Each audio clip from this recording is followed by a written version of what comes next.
It is an issue that for many voters is more important than anything else on this election, the environment and climate change.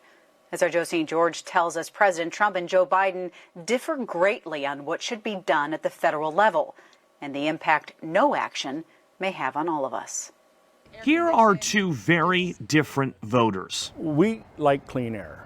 We like clean water. Alan Olson and the environment is like the basis of it, like everything. Anna Rosemore Almeida. Both are following environmental issues closely, but both have a different take on what should be done. Fracking for me is something that it's kind of pointless to me because in a while we're going to be out of oil. Anna is tired of the economy relying on drilling and fracking. Alan works for the petroleum industry and says we must protect the environment, but do so responsibly and not take away jobs. We have got a tremendous economy in the United States, primarily due to cheap fuels. So where do the candidates stand when it comes to climate change and the environment? After all, Wisconsin is projected to be impacted. According to the independent research group Climate Central, heavier rains will result in more sewage overflows in Wisconsin. They're because of global warming. I believe that we have to do everything we can to have immaculate air, immaculate water. During the presidential debates, the topic came up. Here's how President Trump and Joe Biden differ. President Trump reversed nearly 100 environmental rules during his presidency that he believed hurt the economy.